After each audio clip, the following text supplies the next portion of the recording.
Hey, everybody. How you doing? Spring is almost here. I'm here to introduce our guest speaker, Susan.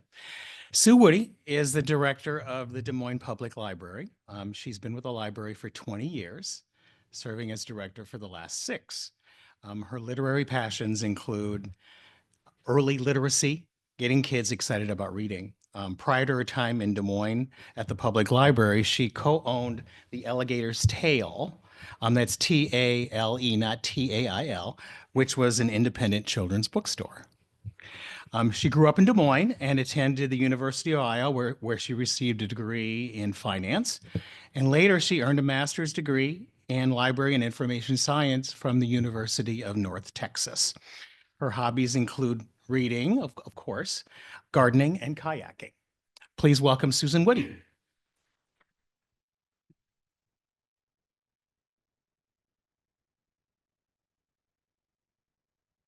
Good morning. Thank you so much for letting me come and talk to you today. Let's see. Do you do the clicker or do I do the clicker? Okay. Thank you for the kind introduction, David. I am a lifelong resident of the city of Des Moines, and I must say, sometimes I don't recognize my city. I grew up in the time when we welcomed newcomers to our state and we prized our education. I've met a couple of teachers here just 30 plus years teaching in Des Moines Public or in the school system in Iowa. And we seem to have gotten away from that a little bit. Our motto is we prize our civil liberties, and we need to keep up with these things. We seem to be going the wrong direction.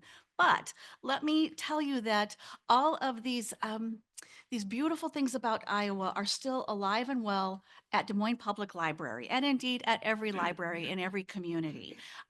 They're right there in our mission and vision to strengthen our community by connecting people to the ideas and tools they need to enrich their lives. I might add, for free, but it's all about betterment of our individuals and betterment of our city with our vision. Create a stronger, more dynamic Des Moines where everyone's potential is realized. So they're still alive and well, and there's so many things I'd like to tell you about the library, starting out with why we need libraries. We're about information. We always have been, we always will be. Back when libraries first started, they were the only place to get information. And now we know the opposite is true. There is so much information. There is so much misinformation. We still need libraries to find the information that is right and true for our patrons and the people who need it. We're palaces for the people. Libraries are for everyone. We serve everyone from families to seniors, even teenagers. we welcome everyone. They're for everyone. Critical for lifelong learning. Now, we all know that we need exercise and we need good, healthy foods, but we also need more. We need to exercise our brain. We need to be lifelong learners. And a library provides whatever information you're looking for free so that you can learn what you want to learn. Literacy, I'll talk a little bit more about this later, but this is, I always say, the library rises to the needs and responds to the needs of our community. This is a very great need that many people have no idea that is in such dire need right now in the city of Des Moines. I'll talk about that in a minute. We are a safe space for all. We are a warming shelter when it's freezing outside. We're a cooling shelter when it's 100 degrees. We are for everyone. We are for kids who come after school. We have a place for kids to go in the summertime. We're safe spaces for everyone. Libraries help preserve our history. We have fantastic archives at the Des Moines Public Library. We're the largest library in the state of Iowa. And did you know, if you were a Lincoln High graduate in the 1980s, you can get on our website, dmpl.org, and find your Lincoln High yearbook, or your Dowling yearbook, or your Roosevelt yearbook for the last probably 100 years. They're all digitized. They're at the library, but they are also online. And I'd love to see us do more digitization projects so that all of that in great information and great history is accessible. Access to technology. The digital divide does exist. There are people who don't have computers at home. They don't have Wi-Fi. Libraries provide free access to computers. We have hotspots that we check out, free Wi-Fi, and even laptops that we check out. So important. And a library is a place to experience new things. We have thousands of programs every year. A little shout out to Dave Raymond, who is at this front table. He is our brand new executive director of the Des Moines Public Library Foundation. And our foundation provides funding for every program that we have. So we're so grateful and thankful. And of course, we are about books. No shame in that. That's our main mission. If you are not in a book club, we have a book club for you. If you are in a book club, raise your hand. Are you in a book club? Several. We have book club sets where you can check out a set of 10 to 12 copies of a book, so no one even has to buy it. Libby, has anyone used Libby? A lot more hands there. Libby is our downloadable ebooks, e-audiobooks, e-magazines. It's incredible. I had a friend the other day say, Libby is my best friend. And I'm like, now you've got lots of friends. She's like, no, Libby is my best friend. And it's amazing what we have to offer at people's fingertips. You don't even have to come into a library. The interesting fact is, before the pandemic, we could barely get anyone to download a book. Since the pandemic, when that was the only way they could get their books, people have embraced it. It's actually our highest circulating branch at this point. People love it. And for those people who don't want to have to wait for a hold of 75 people in line for a hot title, we have hot titles, no holds, both on Libby and in our libraries. So you can come in and kind of skip the line. So we're responding to what people want. So, and of course, we have great librarians who can always help you find whatever you're looking for. So books and reading. I challenge you every year. We have a reading challenge. This year we kind of did something different with a bingo. So I'm just going to read some of the categories because they might be hard to read from the back. Read a book that's from an author with the Iowa Writers Workshop. Read a whodunit. Found family. Read a 2025 Avid author. I'll talk about those in a minute as well. So we're trying to challenge people to get out. If you love romances, if you love mysteries, we're trying to get you to kind of get out of your box a little bit and read something new. So we challenge you. We've got podcasts, and use your library. You'll save so much money. And there's so much more. Washington Post, the New York Times, Wall Street Journal, these are all available to you free, online, no walls, no payments, available through your library, as well as Mango. That's if you speak French and you want to learn Spanish, this is a database that can help you do just that. Canopy provides lots of great documentaries, some award winners, but it also has those great learning courses. So again, we're talking about lifelong learning. Keep your brains with great courses. We have comic books online even.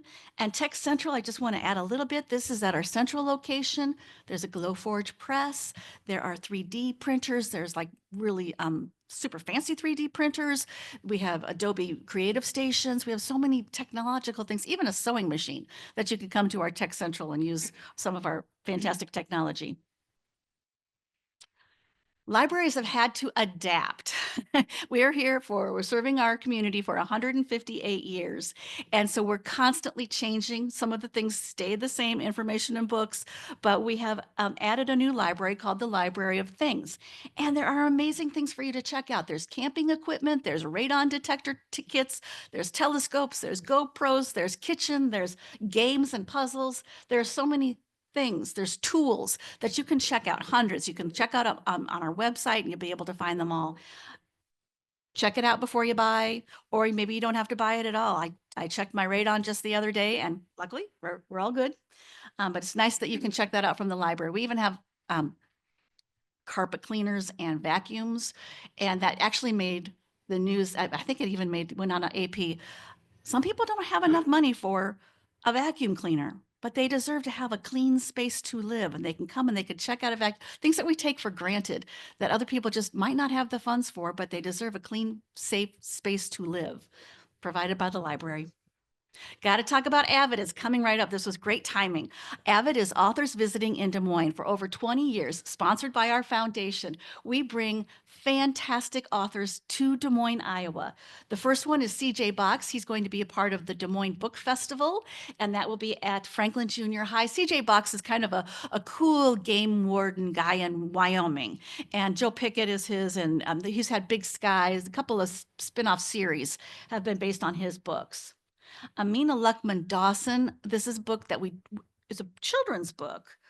I read it, I could not put it down. And when you talk about how people are trying to erase history, this is a story about two children who escape a plantation, who were enslaved. They run into the Great Dismal Swamp, where it was harrowing. It was like I couldn't put the book down because it was so exciting. It felt like Hunger Games. But they found a community called Freewater of other slaves that had formed a community and were living off the land in the swamps. It was fascinating. Um, David Baldacci, we've been trying to get him for years. We had him in March of 2020 and the pandemic happened. We've tried every year to get him back, and this year he is coming. It will be a big crowd, so that one will also be at the Franklin Junior High. Abby Jimenez, we are thinking about having to find another location for her. The response has been so incredible. She's kind of romantic comedy, rom-com, huge following. I didn't know her. I just finished just for the summer. It was a great book, lots of fun, a little spicy, nothing wrong with that. Kevin Wilson is the one I'm most excited about. I loved, there's a little book on the bottom, there's nothing to see here. It's about children who, when they become agitated, they burst into flames. Nothing bad happens to them, but he's got quirky characters with funny, odd storylines that just keep you engaged because his writing is so magnificent. And last, if you're in a book club, chances are you've read The Measure, where everyone on earth gets a little string. If it's a short string, you have a short life to live. If you have a long string, you have a longer. What would you do if you knew how long your life was going to? Her next one is The Poppy Fields, a very similar feel in that how far would you go to escape grief? The Poppy Fields is a place where people can go to basically sleep off their grief, but there are consequences. So how much are you willing to pay? So lots of really great authors with all very different, very diverse. Again, love that. That's just one of thousands of programs. We have gardening programs, we have music programs, we have art programs, with STEM, we have so many different Latino heritage. We had a fantastic Day of the Dead event. So this is a place where you can come and experience new people, new ideas, new topics. We even ukulele classes. A friend of mine said, your ukulele classes changed my life. And I'm like, again, these great, wow, these big statements over a class or a book or a service. But I said, why? How did that change your life? He's like, I learned something new. I learned something completely new that I never knew. I did it with my daughter. We brought us together. And that's what the library is all about. That was so heartwarming to me. And even more. I won't go through these, but use our meeting rooms, use our study rooms. If you need a notary, we even have notaries at the library to notarize what you might need. So much that nobody has any idea of all of the depth of services and the breadth of services that we offer. I want to talk a little bit about challenges facing libraries today. Lots of censorship. This is the third legislative session that we've had some really anti-library legislation going on. They started with school libraries and now they're hitting public libraries. Budget cuts is another thing that is affecting all city departments, including the library. Low literacy rates in Des Moines. We have a problem. We're trying to be a part of the solution. Serving diverse communities. Our community is changing, but that doesn't have to be a bad thing. That can be a good thing. All are welcome in Des Moines, and certainly all are welcome at the library. And AI, that's kind of a new exciting frontier. So we're there. Let's start with banned books. Our freedom to read is under attack, and it has been for the last couple of years.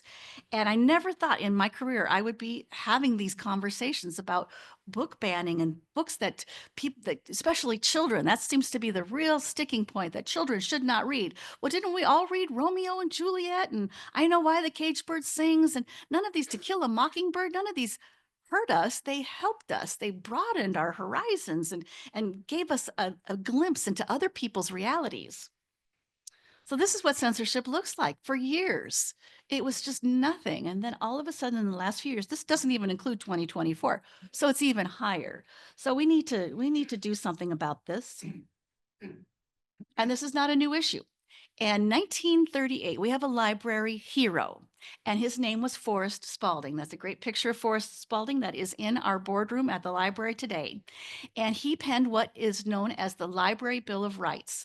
In 1939, it was accepted into the American Library Association, and libraries to this very day still use the Library Bill of Rights. This is an abridged version. I'll give you an abridged version of the abridged version, because I do want to talk about the talking points because it's very important. and still so relevant today, even though I can't imagine why. Library resources should be provided for the enlightenment of all. We serve everyone. Libraries should provide materials that present all points of view. We have conservative, we have liberal. We want to be both sides of the stories. I say libraries are Switzerland to a point. Libraries should challenge censorship. That's what I'm doing here today. That's what I do up at the Capitol. We should. It's part of our duty. Libraries should cooperate with all persons and groups concerned with free expression and free ideas. That's information should be accessible to everyone. And my information needs are completely different from your information needs and your information needs. We all have our unique needs, and the library wants to serve them. A person's rights should not be denied because of age, origin, background, views. This is kind of the kicker and the sticking point with some of the opposition. Age. They really have a problem with providing materials to children.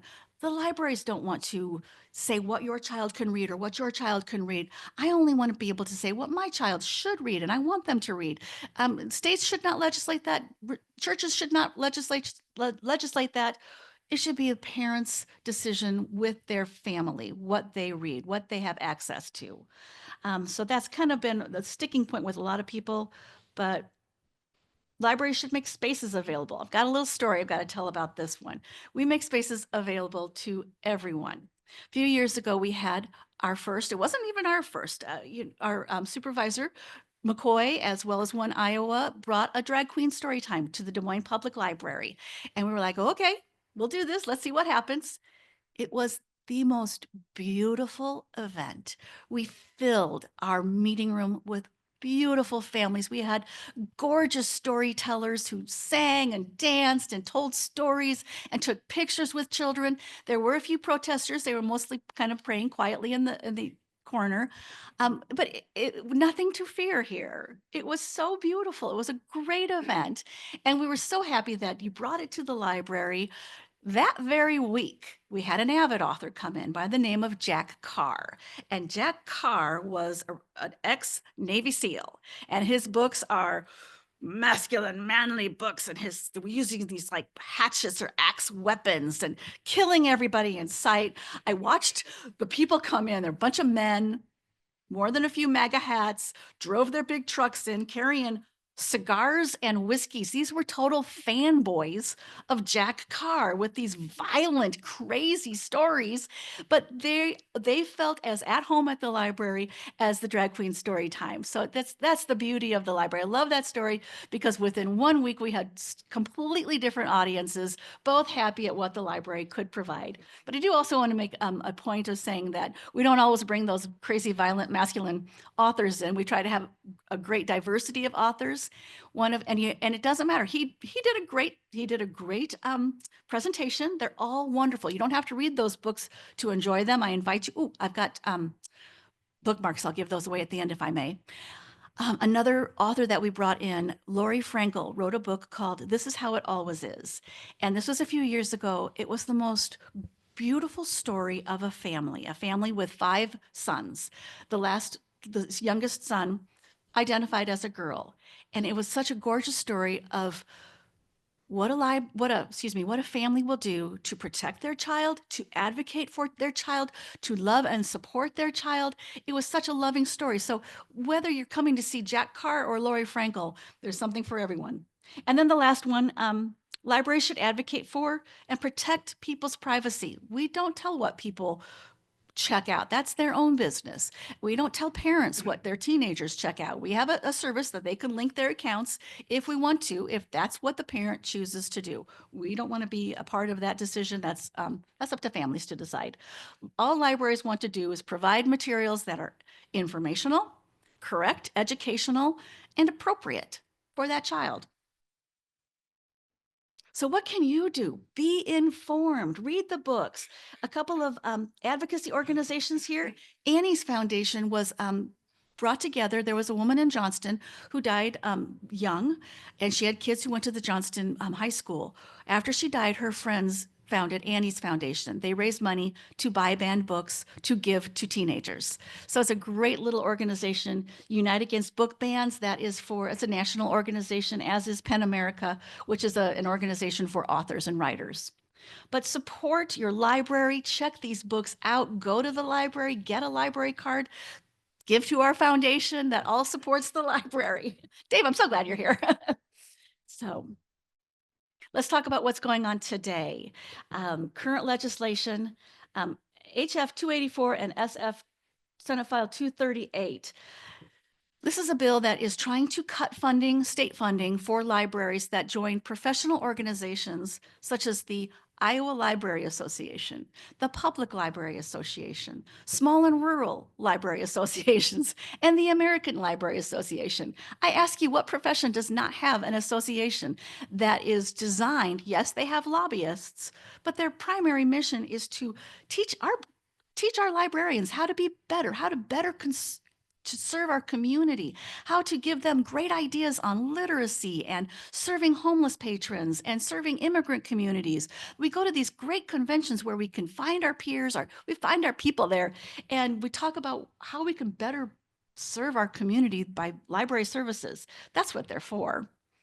And then House File 521 and Senate File 235 seek to repeal the Iowa Code 728.7. This is the obscenity exemptions for public libraries as well as educational institutions. There are clear definitions of what is obscene, and that is not the same as what might be controversial. We don't have obscene materials at the library. No library does. But people are latching on to that as what they consider obscene, which is really just what they don't agree with. And we want everyone to make the decisions. If we went so far as in some of the legislation that they're talking about, any books with a sex act has to be separate. Well, there goes Colleen Hoover. There goes half the New York Times bestseller lists. I think we all want to have the ability to read these books and not have them be sectioned away. Funding cuts. The city took some pretty big funding cuts, as did the library. We had to cut 2 full-time librarians, one at Central and one at Franklin. And we also were not able to replace our social worker.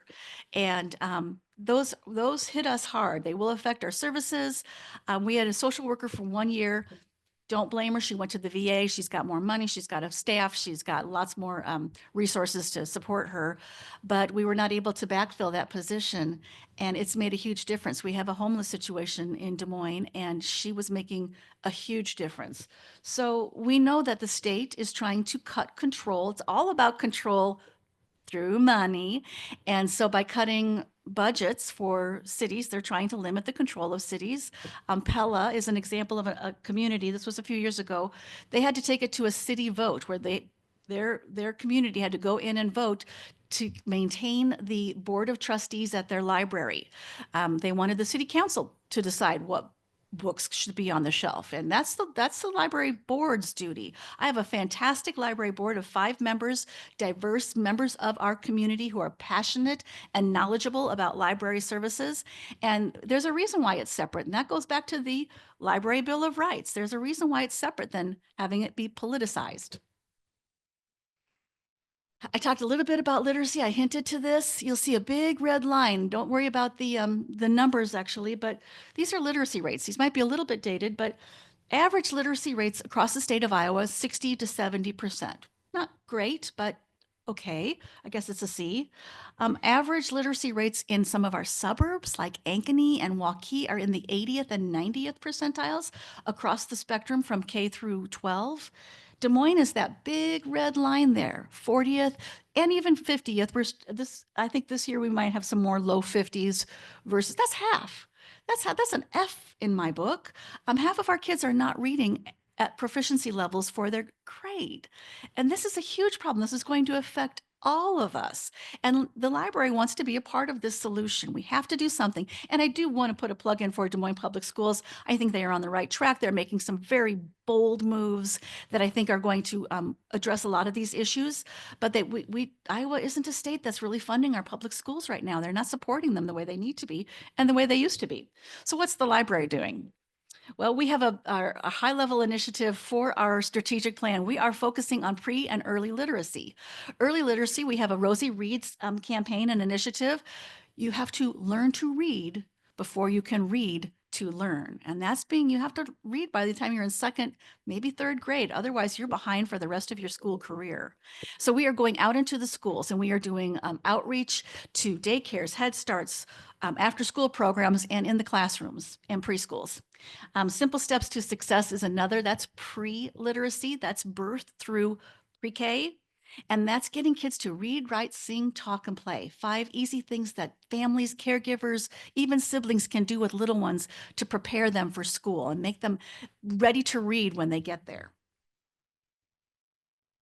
Talked a little bit about serving diverse communities. We know that Des Moines is changing. I touched on the homeless situation at, it's not just at Central, it's throughout all of our libraries. Libraries are having to respond to so many needs that we did not. We have 4 libraries that have food pantries. We have an outreach program. Deb's a part of that. She helps out with that.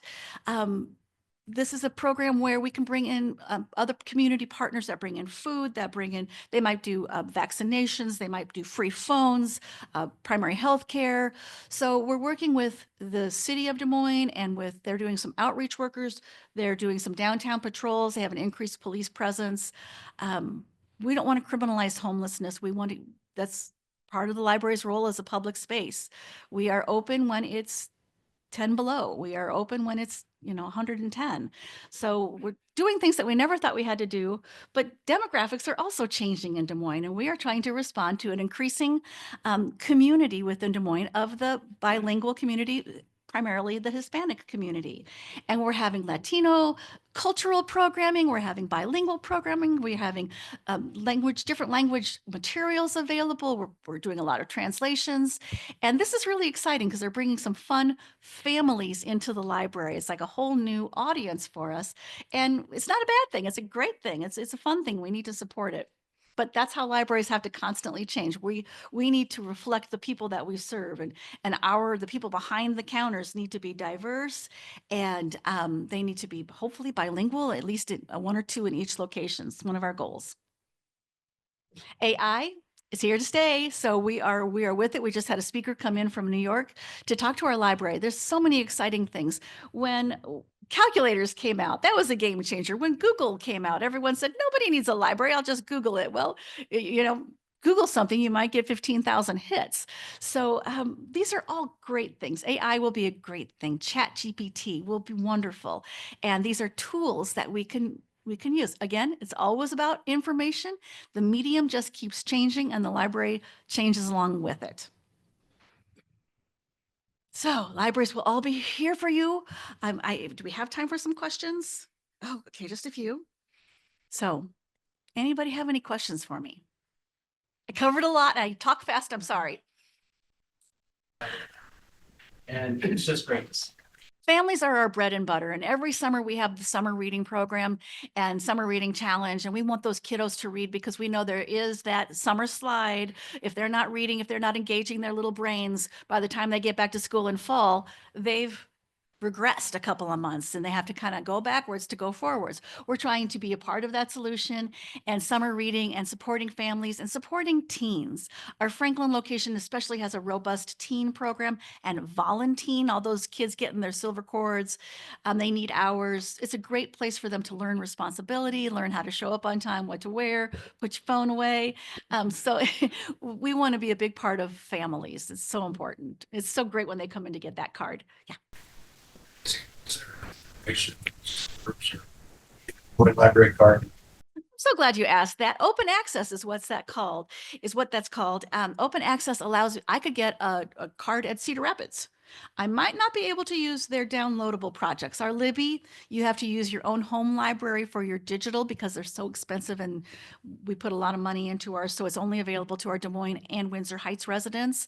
But I could check out a book, or anyone can check out a book at the Des Moines Public Library throughout the state of Iowa. A lot of people don't know that. Thank you for asking that. I was just curious about, many people in this room may have large collections of books already. And as we are trying to downsize, do you take donations or? Thank you. Yes, we do. For books that we withdraw or books that are donated to the library, we put those in our book sales, and we're able to use the funds that are generated by the book sale to support that branch. And so sometimes the city doesn't buy our library carts or our furniture or some of the things that support our staff. So that's a nice little pocket of money with donated books to provide for patron-facing needs of the library. So yes, and it also is a great way to keep those books in circulation, keep people reading, and they sell for like a quarter, maybe $1, maybe 2 if it's like an art book. So come do shopping at the library. You would never know, but they have great, sometimes we even have big annual sales as well, just to kind of get everything going. But it's a great way to keep books in circulation, keep people reading, $0 practically, and support the library. Thank you for asking that question. I always forget that. Teacher type question. Of course, I love our teachers. Reading. Oh my goodness. Big sell that, oh my God. Okay, one of our Kevin Wilson is one of our avid authors. I'm reading his book called The Family Fang. And it's about this crazy artistic family that do performance art spontaneously throughout the community. Weird stuff. But it's a great book. I have a book club, and we just read a book called Sipsworth. I just finished that last week. It's about an old woman who befriends a mouse. She's very lonely and she befriends a mouse. But it's a sweet, cozy story. I read across the spectrum. I try to read a lot of different things. I'm just trying to catch up with my avid authors right now. But thank you for asking that question. Rachel. I'm interested to know what your top 3 talking points would be when advocating for the library at a state level under the Golden Dome. What do you think are the pieces we need to be bringing to the forefront? I recognize the bills, but that you are most allergic to. Okay, I think library autonomy is something we have a board that is made up of community members that are entrusted to run the libraries. Library funding, of course, is we need library funding. We're in the middle of budget cuts, so I would advocate for funding. I would advocate for autonomy, and I would think freedom of reading, our civil liberties. We get to read what we want to read. We get access to the information that is important to us and that we need to, and if we don't protect them, if we don't stand up for them and we don't talk about them, they will go away. They're trying to get them to go away right now. They're trying to outlaw things like drag story times. And I told you what a beautiful story that was that we had at the library that we want to be able to control that. Again, Rachel, follow up. There's a lot of spiciness in that. The point of where this line of appropriateness. I also read one quote, was the cuckoo's nest. It was totally petrified by the story there, right? Furthering mental health insecurities, articulating those outside of the space for fear of being lobotomized, for example. That was real for me as a high schooler. So like this Bible, if we want to talk about banned books, I mean, do we really want to hash that issue? Because I feel like we can really extrapolate some things from that. Well, they just say exempting religious books. Like, well, that's not an answer. But you're right. I mean, it all comes down to choice. Everyone should be able to choose what they read. It should not be dictated to them. It should be available to them, whether at a library, whether at a bookstore. It all boils down to choice. And what is an ugly story about an alternative lifestyle that people don't understand is a story of love and support for someone else who reads the same book. As you mentioned, as the cuckoo, One Flew Over the Cuckoo's Nest, I read that as a teenager. And I recently reread it, I don't even know why, as an adult. And it was a completely different story to me. So even a story can change within a person based on what's going on in their life, based on their maturity, based on where they are. So, it wasn't right for me when I was in high school, but it was right for me as an adult. I learned a lot. How about you next?